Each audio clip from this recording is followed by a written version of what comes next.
lahat ng surveys na lumalabas para 2028, even though this early, lumalabas na siya ang frontrunner, siya ang top notcher. Kaya makikita mo talaga na demolition job itong ginagawa. Wala silang pwedeng mailabas na kalaban na malakas for 2028. So, demolish nila. So, they try to remove her by impeachment. Kasi ang plano talaga, makikita mo na gusto nila i-disqualify siya para hindi na siya eligible to run for public office, particularly in 2028.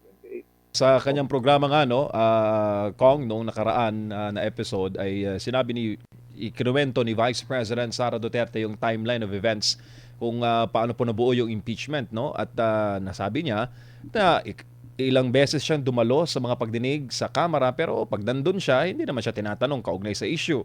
Kaya marapat niyang sinagot yung mga issue na yon at naka-timeline pa. Gaano kahalaga kong na may ganyong platform ang Vice President na hindi hostile na ipapaliwanag niya yung kanyang panig on national TV?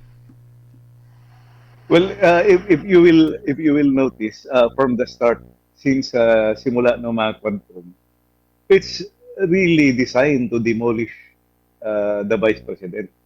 Kita mo yung demolition job, grabe. Grabe yung kanilang media campaign sa mainstream media, sa social media. Hindi pa nga lumalabas yung mga responses, hindi pa lumalabas yung formal reply, yung formal investigation, katakot-takot na accusations doon sa iba-ibang hearings sa Committee on Appropriations, pagdating sa Quadcom. Ang dami ng accusations doon, no? So, and these are mere accusations, insinuations, innuendos. Walang proof, walang final judgment, walang concrete evidence of a crime made, for conjectures. So, where does this go? Elimination of a very strong candidate in 2028. We see the vice president here. She has the highest number of votes in the last 2022 elections, even higher than the votes of the President of the Republic. The President got 31 million votes. The Vice President Sara got 32 million votes. So makita natin yung credibility niya, yung mandate niya sa taong bayan, mas mataas. At saka hindi lang yan, nakikita natin yung kanyang trust and approval ratings na pinakamataas siya at trust and approval ratings sa lahat ng public officials. And you are going to impeach somebody who has a very, very high trust and approval ratings, even higher than the president, higher than the Senate president, higher than the Speaker of the House or Chief Justice. So pinakamataas talaga si Vice President Sara Duterte in terms of approval at trust ratings. Hindi lang yan. Lahat ng surveys na lumalabas para 2028, even though this early, lumalabas na siya ang frontrunner, siya ang top notcher. Kaya makikita mo talaga na demolition job itong ginagawa. Wala silang pwedeng mailabas na kalaban na malakas for 2028. So, demolish nila. So, they try to remove her by impeachment. Kasi ang plano talaga, makikita mo na gusto nila i-disqualify siya para hindi na siya eligible to run for public office, particularly in 2028. But sa tingin ko, MJ, kahit saan ka pupunta ngayon, yung taong bayan is very much aware. Thank you very much for SMNI.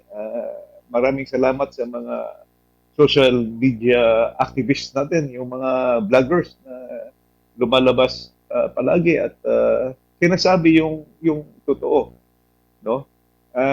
Nakikita natin yung taong bayan nagsasalita na talaga ngayon, nakikita nila yung nangyayari, nakikita nila yung ginagawa kahit hindi pinipick up ng bayaran media, nakikita natin pinapasa-pasa na yung mga pinapasa na yung mga important na mga video, important news items, news articles. So makita natin na aware ang taong bayan sa mga nangyayari. Saka hindi lang yan, makikita natin sa mga news items, news articles sa Facebook, sa YouTube, sa social media, TikTok, yung mga likes. Makita mo yung likes saka yung ano ba yun, yung laughing, pinagtatawanan yung mga press release, yung press releases, no? Mm.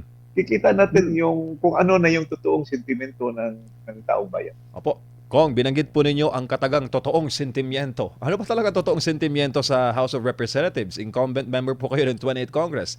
Ang inyo pong mga assessment ngayon, malamang, ganun din po siguro ang tingin ng mga nasa HREP. Pero ano ba what's the real score, sir, inside?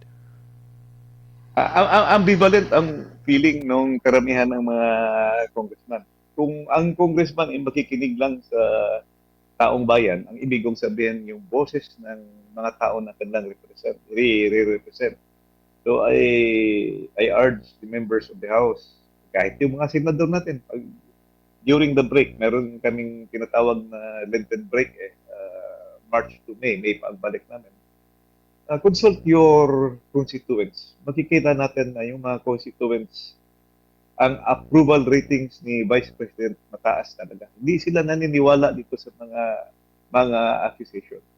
And remember, she has 32 million votes. We or you cannot disenfranchise the 32 million voters. Tatandaan talaga kayo niyan ng mga botante pagdating ng panahon. Whether you like it or not, yung mga botante na bumoto kay Vice President Sara Duterte na gusto nyo i-impeach, kung ano man ang boto nyo, makikita yan ng taong bayan. At makita natin ang kanyang trust ratings at approval ratings, more than 50%, it's 54%. In other words, more than one half of the population, based on the representative samples, approve of her performance, approve of what she is doing. So ang trust rating niya mataas, no, as compared to the other officials. So why would you impeach her? Saka again, yung impeachment hindi pa proven criminal cases or I would say serious offenses, serious cases or impeachable offenses. Puro accusation pa na kailangan pang i-prove. Kulang yung mga ebidensya na pinapakita. So I believe yung mga tao is closely watching what's happening. So darating ang araw, meron pa ring verdict yan pagdating sa kabutuhan ngayon.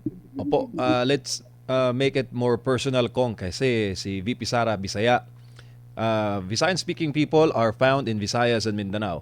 Tapos pag may congressman na hindi nakinig sa pulso ng kanyang mga constituents, may it be a party list or a district representative, gaano kalaking setback yon na ang usa ka Bisaya ang congressman moboto pabor i-impeach ang usa ka Bisaya. Kong, as a Bisaya yourself, anong tingin mo dun, sir? Actually, marami na akong naririnig, no? Hindi lang dalawa, tatlo, or apat. I think more or less malapit na sa plus minus 10 na nagsasabi na grabe ang sentimento ng kanilang mga constituents sa kanilang mga distrito, all out support. So yung iba think twice na kung itutuloy ba nila yung pagsuporta o hindi sila susuporta sa impeachment. But I heard this kasi nasa session hall ako at saka nung Lunes pumunta ako sa Dodge. So, nagpagkwentuhan ako sa mga congressman.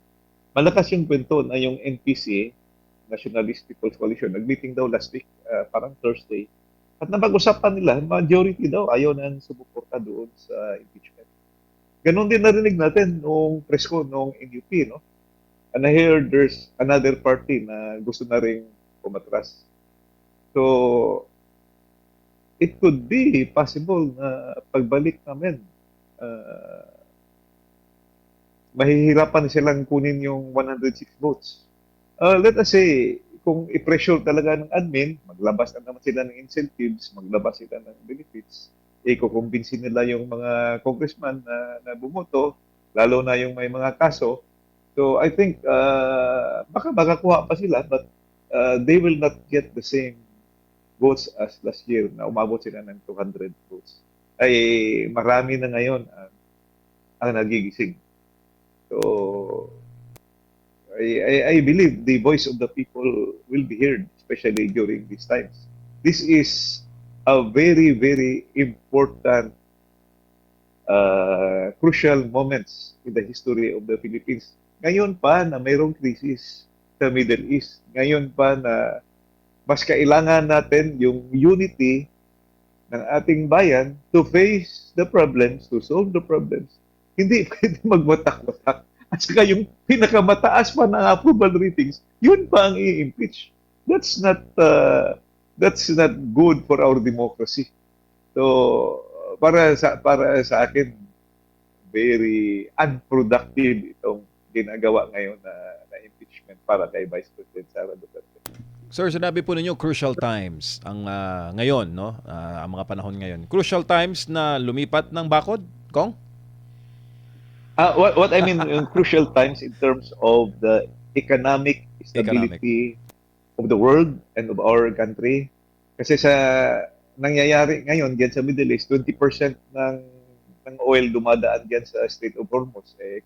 Sarado na, close yung Strait of Hormuz. We do not know how long the United States and Israel is bent on